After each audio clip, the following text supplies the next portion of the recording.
Hey, I'm Christa. Hey, I'm Micah. Welcome to Bad People. With good stories. This is a podcast that seeks to challenge black and white thinking by exploring the gray.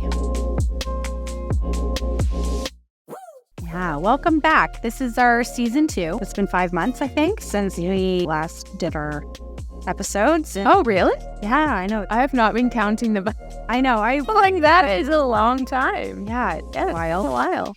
Yeah, and so today we thought we'd kind of recap a bit about how we felt after releasing that into the world or into our small group of people, who we are now, and then kind of exactly what's to come for season 2. So how was that last season, kind of going through all of that for you and kind of going, here is a little body of creative work? To be honest, I haven't kind of sit down and sort of like reflect on it intentionally. I think I just kind of kept going with life. I think my initial feelings were like, it felt really good to sort of reach a finishing point and be done. We did that and talked through all that stuff. I felt proud of us. Conversations were not always easy. And getting it back into even some of my family stuff, it'll always be a part of my story.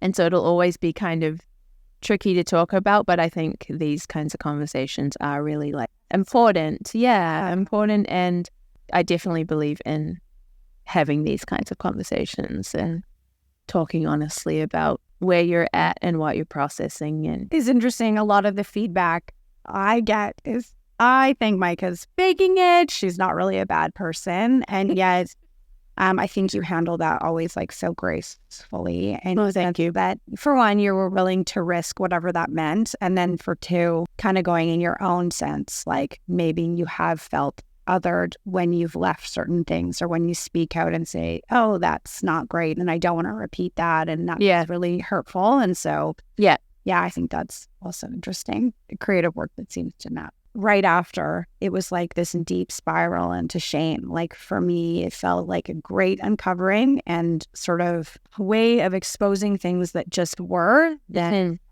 nobody could sort of change or sort of say like, oh, it wasn't really that way. Like I know I've often wrestled because I think for a lot of people, they don't feel like it's safe to engage with some of the things we speak about because maybe it rocks like the foundation of faith, which I totally respect.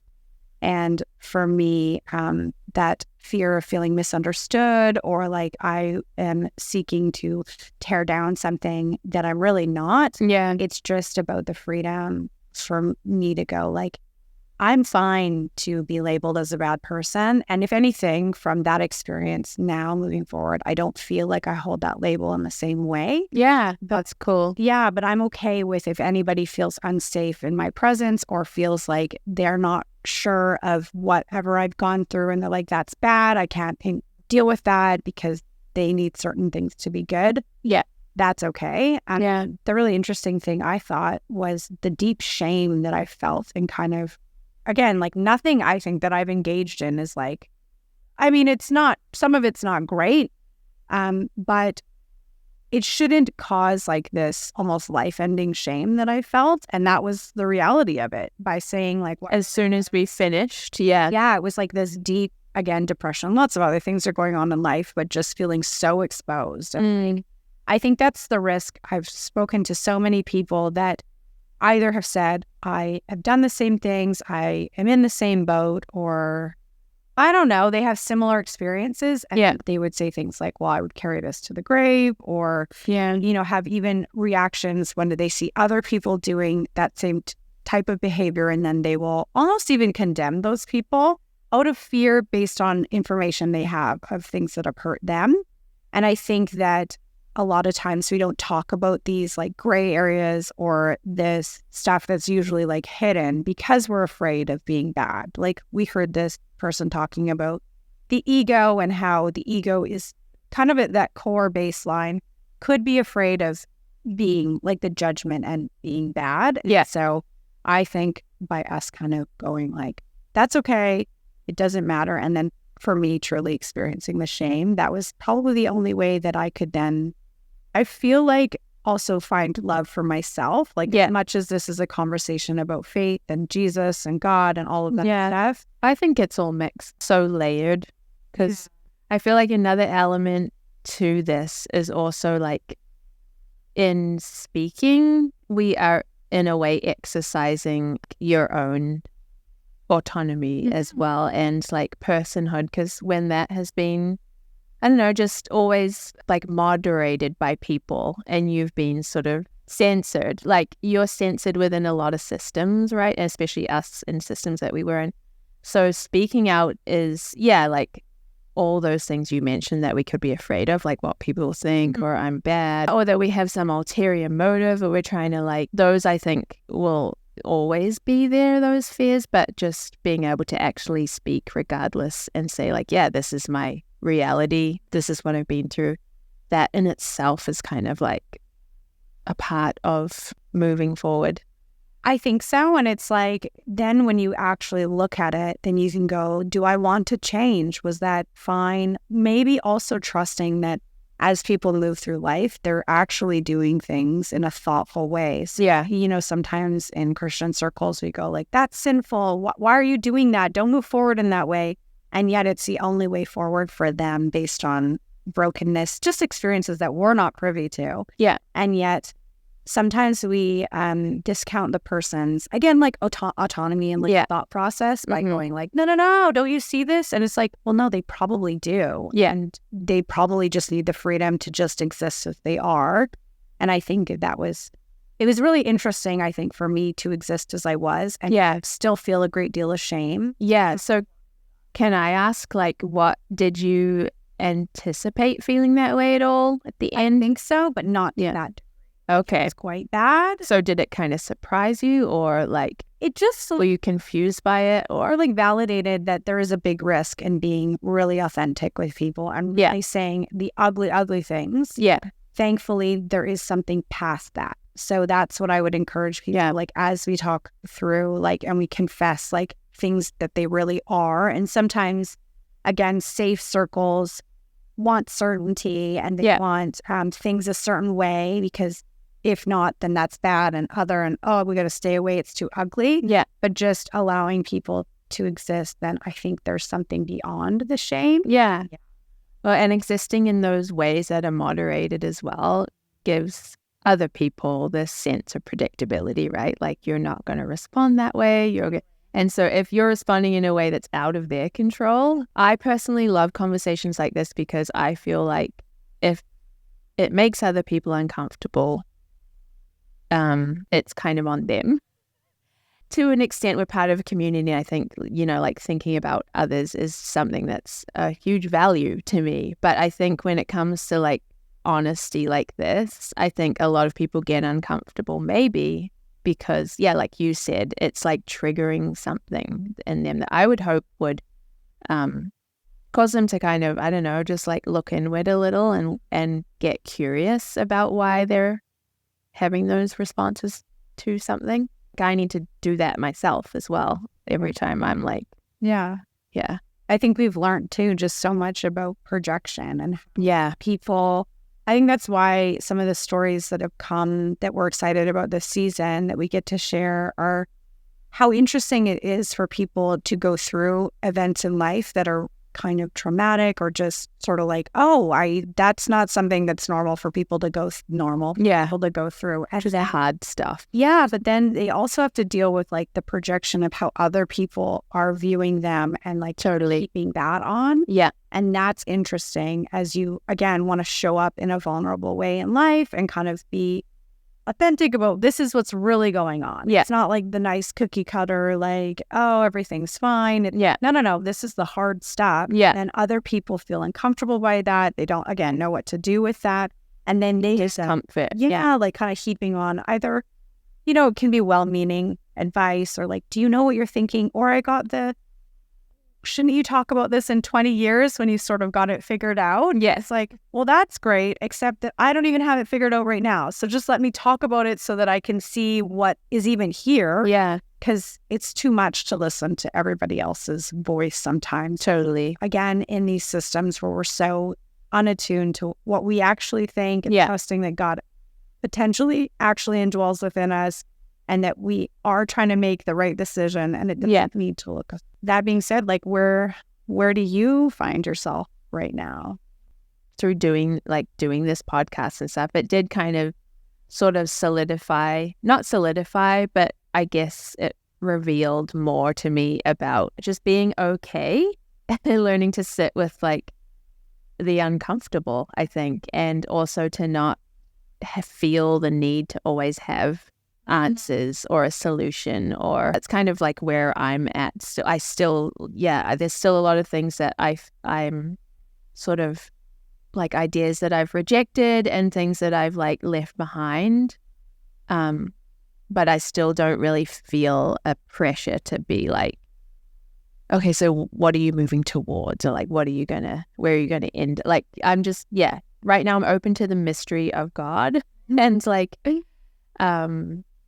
that sometimes changes. Sometimes I feel like I don't know if God exists, and I'm like, and then other days I'm like, no, I feel like there's something divine in this, you know?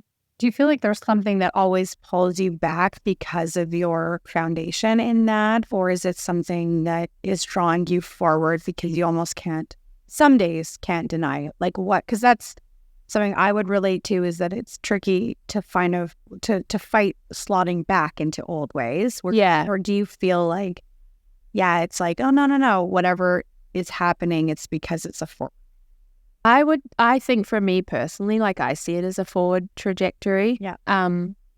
Because I just want to stay curious and open. And also like, just because there's a lot about Christianity that I've really had to kind of throw out, I also still am genuinely like interested in how spirituality and faith kind of can benefit our lives and like help them and be a tool that actually builds us rather than tears us down, desecrates us into nothing.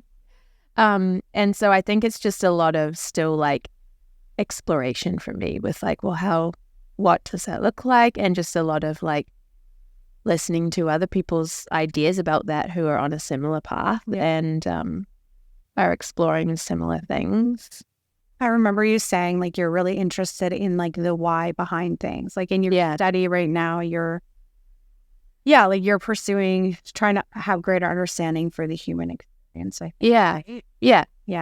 going like, okay, I'm interested in all of this, and you're quote unquote doing something about it because you're like, okay, I'm interested and therefore want to understand it. Yeah.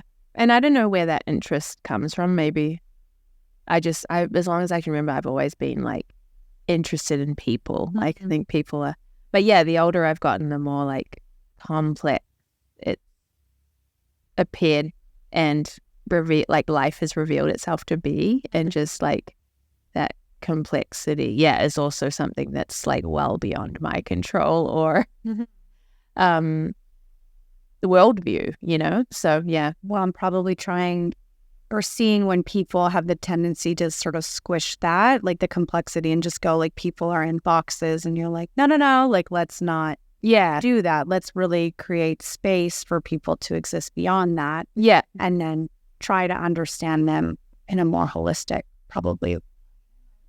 Yeah, that's why, I'm definitely interested in like psychology and sociology and all that kind of stuff. And because I think it is funny how like it's like a human thing to just tend to like gravitate toward a certain crowd or a certain tribe or a certain like, those are my people, you know, like they get me. And I think there's beauty in that, but also like, just there's also some harm that can come with all of our systems that we create to try to foster that. Tribalism should be, or you think of it functioning in a good way, it should be a space of safety. Yeah. But then to have a space of safety that would have great diversity, which again, going back to like possibly who Jesus was, I mean, I feel like he was somebody that would have attracted a diverse group of people, you know? Yeah.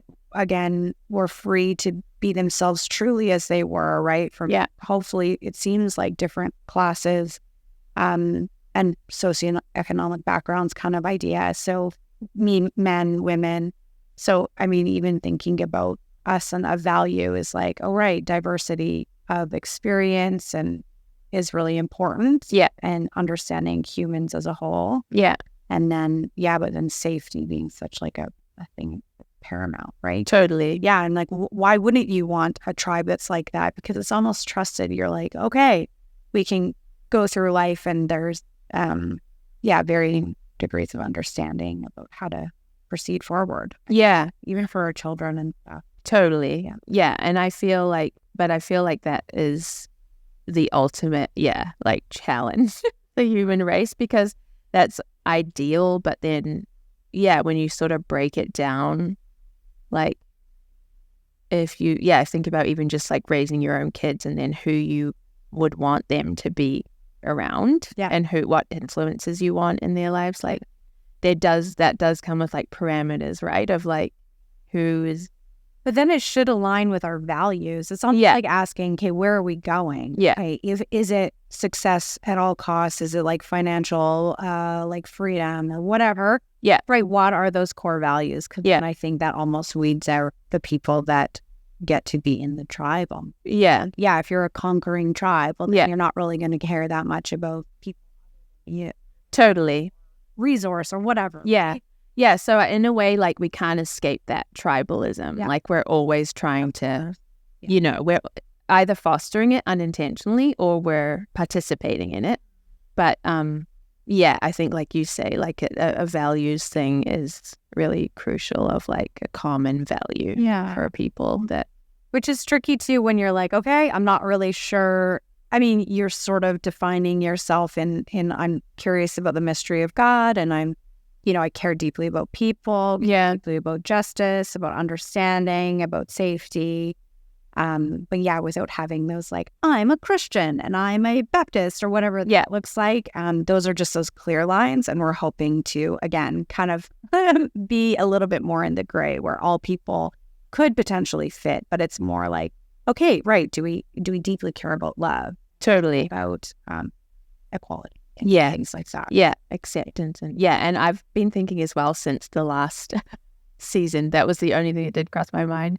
It's just the caveat of saying like we're not experts in any way, but we are, we're just like, I think want to be really honest about what we're processing, what resources we've come across and what's been helping us, and then communicate how we interface with all of that and how we're being in the world kind of. Yeah, well, and it's interesting, too, when you consider what an expert is. Like, of course, they would know their field really well, but yet is that all theory? Is it been put into practice? Totally. And what I think, I mean, most people would be like, of course they're not experts. They're just talking about real life, and they can butt a million times over. Sorry. But lived experience. That's right. Totally. Being to be honest and open about it. And the funny thing is, the more we share our experience and the more that we come across other stories, we're like, wow, we're not alone. This is a common, still somewhat of a minority experience. And yet I think that minority is growing. People are becoming more attuned to like what's really going on in themselves. And it seems like there's a bit of a shift from a rigid system of like, the focus on the family, like just do things in an evangelical kind of way, create safety for yourself and structure, and God will bless you. That kind of approach to like the 3 steps to success. Yeah, like it's breaking down.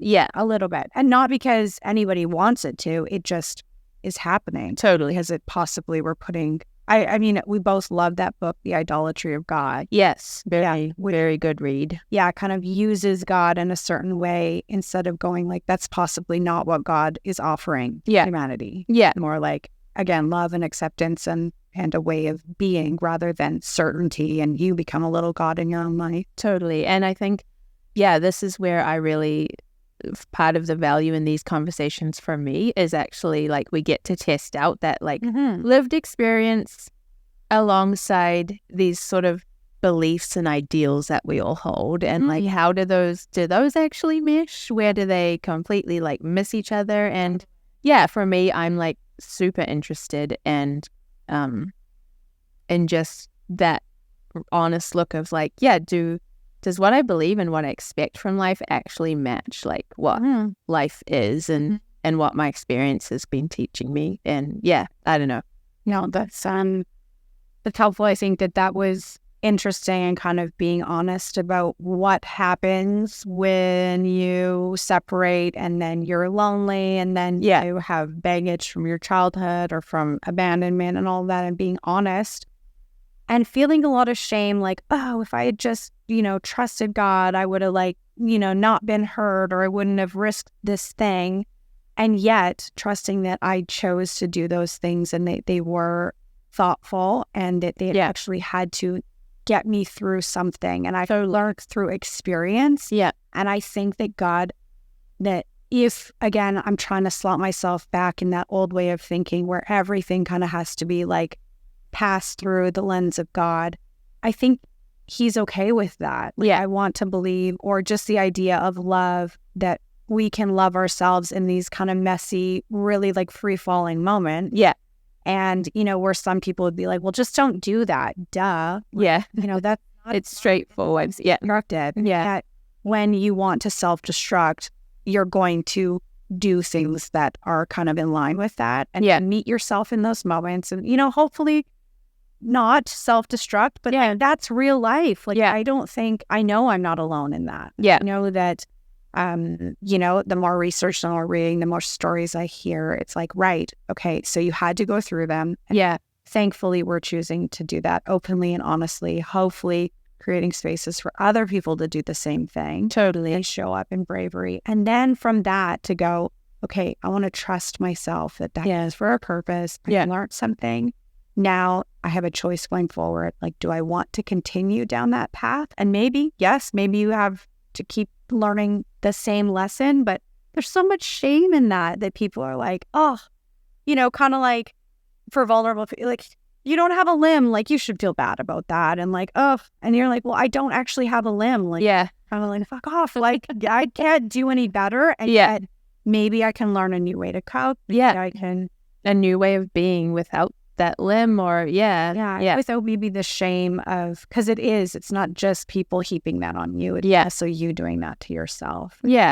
Trying to just, I guess, again, exist in honesty, and without the parameters of, like, again, I define as a Christian, it's like, okay, well, it seems rigid sometimes. Totally. There doesn't seem much room, like we like to just pedestal like the whole and the happy and the healthy and not the ugly broken sides. But I think sharing more about that is actually but so validating, because I'm a believer that I'm like, people will go through some sort of period in their life, I think, where it's not going to be the happy, healthy, successful, at some point. There's going to be a challenging time, or a dark, really dark time. And I think sometimes the people that, it's like, we should know this, and yet we want to believe in that sort of prosperity gospel, or that, you just work hard enough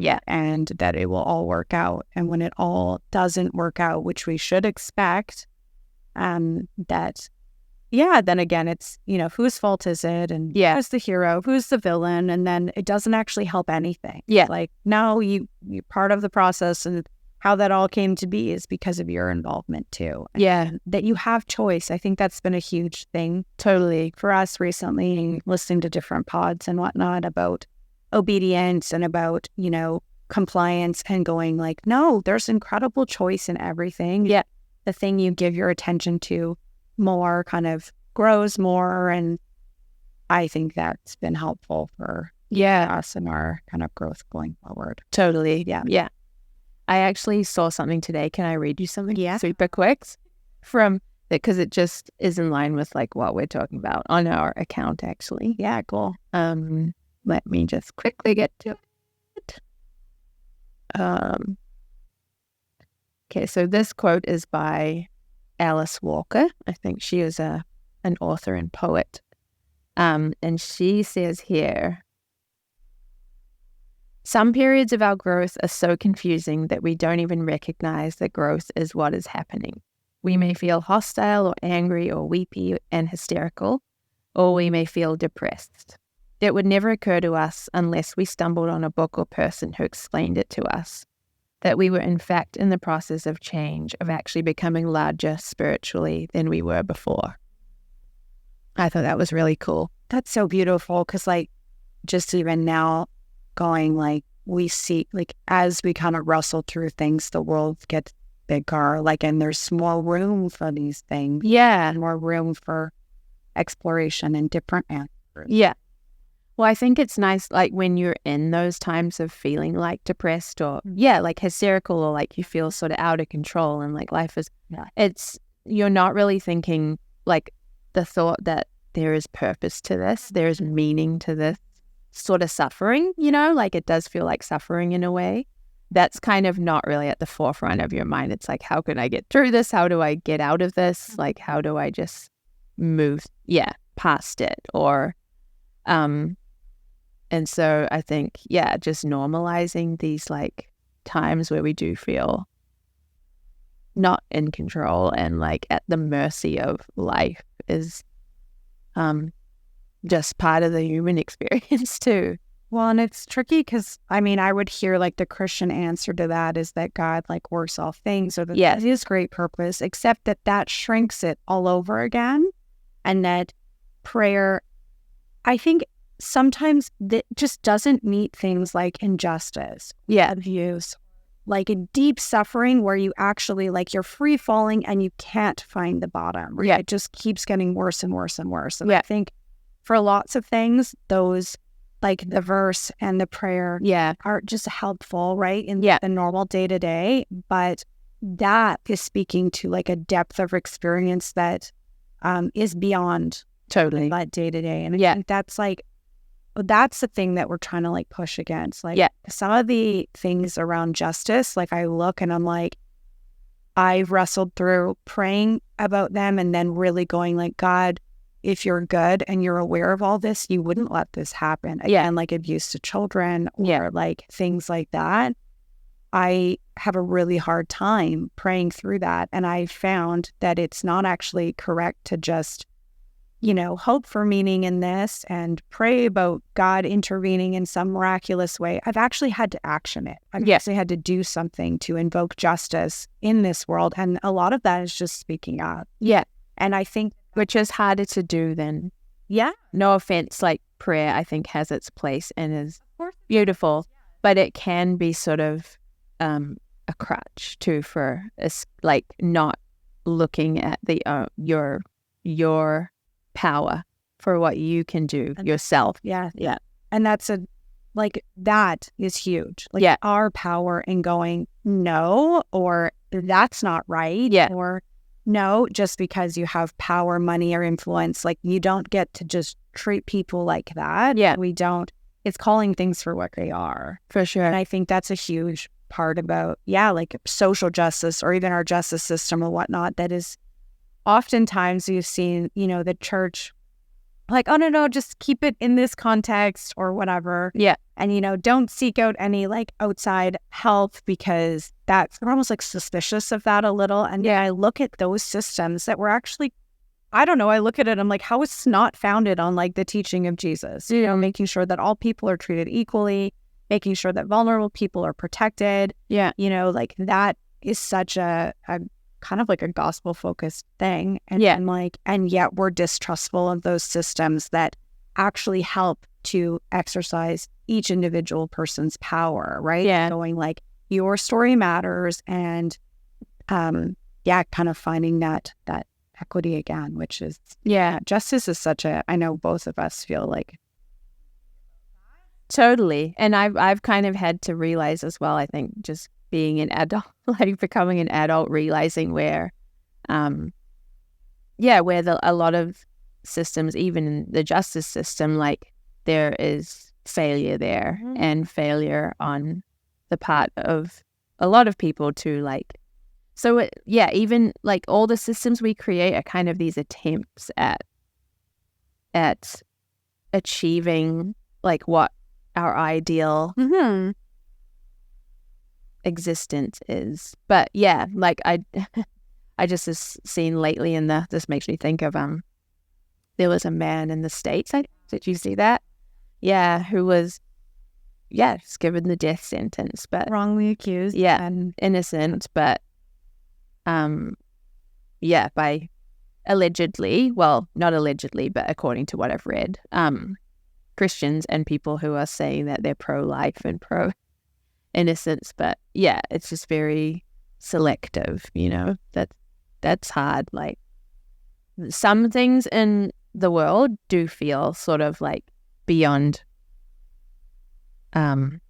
solution, or just even it's a hope. Yes. Right? Yeah. Where you can look at it and go, oh shoot, my voice doesn't matter. Yeah. And yet absolutely it does. And I knew that's been something that both of us have wrestled through, and kind of the reason for our tiny little podcast is to go, well, no, people's stories matter, even though like in that moment there possibly was no justice for this man. I mean, it has like mobilized, I think, a lot of people to speak about it. Totally. Hopefully in like a way that brings change. Exactly, right? And just awareness that this is going on or can go on, or even some of the hypocrisy around Christianity, right? Yeah. And that's something we have to own, which is a big reason why I struggle with that label. Like, I don't think I could ever slot back, because I mean, being that means I'm okay with so much injustice, and even what I turned into and what I've had to make right, like I'm like, oh, does that breed the thing that I believe Jesus actually like came for? I don't know. I'm really struggling, because I'm like, no, it keeps othering, like, we're here to live for eternity. And it's like, it has nothing to do with like it just has less to do with the day to day and hurting other people. And, it's more about protecting and keeping me and my own safe, instead of like, thinking about injustice for this person who happens to be of color, and like, yes, insane. Right? Yeah. Injustice is hard. It is. And I think I think the beautiful thing about it makes us ask the really big question of God. Like, some of the stories. Yeah. How do we treat one another? Yeah. I mean, well, and that's the cool thing, because this season we get a chance to talk to people who have experienced injustice, where, they've lost family members far too quickly, and then how they wrestled with, okay, Scripture says this is like a good God, but my experience is like, how could a good God give me more than I can handle, which and then also give me all these Christian people that aren't really helping, or like other people that will talk to you they should have been safe in certain contexts, and they weren't. They were targeted. And so it's just, these are actual stories that you can't deny. And so I'm excited to just speak with the different people and hear. I think a lot of the people we've kind of like talked to as well, and have had conversations about coming on the podcast, like they've been through some incredibly hard things that are like trauma, and then just learning from them how they've kind of dealt with that and learned to still go on is, I think, that's going to be really cool, just hearing some of those things. When it seems like the underlying kind of story for them is this sense of like courage and bravery to show up every day. And to sort of, I mean, I know each one of them has allowed me to feel, or at least the ones we're thinking of have allowed me to feel accepted as well. Like what happened to them in the transformation of going through those experiences and having to survive them. They've created spaces, I think, for both of us to exist in honest ways. They, again, have expanded their world to go like, oh no, this is way bigger than like the safe little like, beyond, looking for suffering and, their view of life. Totally. As we're speaking, I'm kind of thinking maybe one of the big questions that we kind of like are getting at with this podcast, as well as sort of just like, how do I be authentic? Like, how do I stay authentic? And I think the people we are wanting to interview are, in some way, we've both kind of witnessed that in them, like that they're being authentic, and you sort of know when someone's themselves, right? But I feel like that is another choice, like to be authentic, that we just kind of, there's so many systems and things in society that are constantly trying to push us into being this way or being that way, not talking here, not talking about this. And like in all of that, it can just feel like such a slog to like But how do I resist all those things and just stay true to myself and actually be myself and experience life as myself rather than as someone else? And that's kind of what I'm excited to hear from our guests. How they are sort of able to keep showing up as their authentic selves. And I think they've reached past the point of worrying about the good or bad, which is like beautiful. Yeah. I think that those binaries of like you have existing. One or the other, hero, villain, and just going, and again having great courage in, because like the default, like the fear is just going to the bad, right? Yeah. You're honest and you're open, and that somebody will go like, or you're in or you're out, or exactly, and then go and say to you, well, you either again like cause this because you're bad, or like as you're being open and vulnerable and risking like taking off your armor and going like, yeah, your words back to me could pierce me and cut me, but I'm still gonna risk it. And that's beautiful. And that's why, I mean, again, we get a lot of feedback on the title of our which I love. I know, me too. Oh, like at least it's a talking point. And like where people want to tell us like, oh, you're not that bad. Like again. Yeah. It does sort of seem to incite that sort of like smoothing. Yeah. We're moving over. And that's again going back to that projection. Of people like feeling so uncomfortable about like, are you, you're not bad. Like, well, that's funny because that's where like they see, it's sort of like, this is not by us labeling this podcast bad people. It's not us asking for validation that we're not bad, which I think is the interesting thing. Like, I sometimes feel like I'm good and bad. Definitely. And it's just like, that's a reality. And so it's just, I really love our title, I've got to say. Well, and I think that another thing, like so many people, the fear aspect, fear of truly being bad or not being redeemable or unlovable or whatever, that you, like at your core, thing not good about you so that people would never accept you. And I think there's great freedom in going, what if that is true? And what if possibly we're all like that? But if that's true about me, then how can I be loving towards myself? How can I accept those parts that are really ugly? And not actually worry about if that makes somebody else feel uncomfortable. Totally. I mean, I really appreciate that people are like, you're not defined by these moments. You're not defined by that you feel bad or that whatever. Totally. Appreciate that, like, you know, kindness and generosity of thought. But also, I just want to be enough in myself. That's like the big thing with somebody. I mean, I always have sought external validation. It's such a big theme in my life. And to go, well, am I just enough? And if at my core, maybe I can never escape some of these broken patterns that kind of make me act in like inappropriate ways. And am I going to be able to love that aspect of me? And then kind of, again, strip away the label of whether I'm bad or good. Like that's the point, is to live beyond that. And I think we both, thankfully, I think we're both there, right? I hope so. I mean, it's just a work in progress. For sure. I mean, it's a bit of a magnifier on like something I think that we just wrestle with and constantly wrestle with. Like, but I also think there's so much power in accepting that, yes, I have the potential, like I have the potential to be bad. I'm a bad person, because then it highlights the choice that is involved in choosing otherwise, or choosing something that, you know, per se, like there's choice about these things. Like, But as long as you're willing to look at what really if you're not acknowledging it, then it kind of almost takes the choice out of it, where you're like, either living sort of according to someone else's rules, or just, And I think that's a tricky thing, is I've seen the best people, the most good people out there, and that hero kind of mindset does. And I've lived that as well. That's the kind of beautiful thing, is that we're not speaking from without experience. Like when you're the hero of the story and your guy wins, like Jesus wins. You're in the winning team. Like you're kind of exempt from hurting other people and from treating them like projects and not people, right? And like, no, we've lived that. We've seen how that's been detrimental. So then it's almost like safe to be more on this bad people side, which Totally.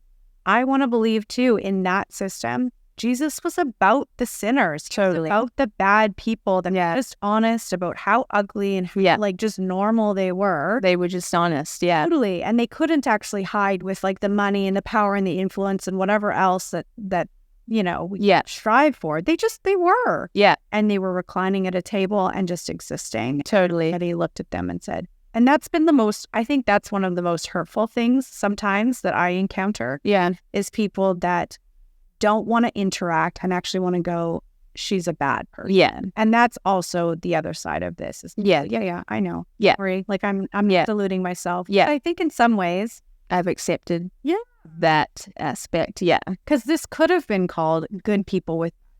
Totally. And then because like that would be believing that, no, you're good at your core. Yeah, yeah. And we do believe that too. But it's not one or, it's just, I think that tough reality of like, no, actually, like I'm not innocent, And I, for me personally, when I was kind of embedded in that framework of thinking of like, do this and you'll be good. And there was no way that it didn't affect my ego. Oh, like 100%. With that whole, like, I'm saved and I'm good, translating into like, I'm better than you was such a fine line. Yeah. So it affected the way I treated people and like I could tell myself otherwise in the middle of it and justify it with scripture and with teaching I was hearing, but like the reality of it was that I did have a lot of like superiority and that's an interesting thing when you're trying to like, I mean, life is always going to be that tension and the, kind of figuring out where that the good and the bad is, right? But if you're going to err on one side, like one side ends up breeding like the pharisaical and hiding approach and justification and entitlement almost, like I'm better than a little bit. And the other side, I want to say, brings like a sober reality and I'm not better than the next person and I could do these evils. And that's interesting. I think that's interesting. I mean, I think some people are like, oh, do you just want to glorify the bad? Yeah. And it's like, I don't know why that always seems to be the thing. Like if you talk about things as they are, you're being prideful and you're like, oh, it's all about, and I'm like, no, it's actually, you need a great deal of courage to talk about things as they are. Totally. You think of gay pride, like I'm like, do you know how much effort it takes to go against the norm? And worse, getting a large group of people together to go like, this is who we are. You oppressed us and it's, you're telling us that we can't have love and like basic human rights. Of course, we're going to need to gather together and go like, well, we have to find solidarity. Yeah. And so that's not, again, trying to go against something that is good, but just trying to say, like, it's almost a fight to say the truth, right? Totally, which is funny because one of the verses in the Bible that was my favorite, and I mean, I still think about it, is like I think it's like, don't think of yourself more highly. But I used to love the Amplified Bible because of the breakdown of like word, and that version I think used to say, I mean, like versions are a whole nother conversation, but that used to say, think of yourself like soberly. Yes. Which is really like, it's not idealistic. It's not like ignorant. It's like this in between of like, just, reality. Like what is real and what do I have the potential for, and still, accepting yourself in the middle of that or in the midst of both of those. And I tension more of that sober-minded thing is like, okay, yes, we could be like evil, worst of the worst. And no, we're probably not that at this exact moment, but at any point. Totally. You're not immune to it. Exactly. Yeah. And I think, again, erring on that side is more logical and helpful and just truthful than erring on the hero. Like, no, I'm above that. Totally. It's easy to get insulated in that. And that's where I found myself with. And it does like you sort of can, the self-deception of you being what you are not becomes a lot more, I think, of a risk. Yeah. And that's something to look at, I think, plainly. Yeah. Okay, well that's us. Yeah, welcome to season 2. So thank you for being here. It's awesome. And like we said, we'll have guests, probably about 6 episodes of guests. Yeah. And we'll wrap up this season. And excited again for brave people willing to take the risk of being bad and then hopefully just ending up being normal, being human. Exactly. Yeah. So thanks again for being. Love it. Yeah. Bye.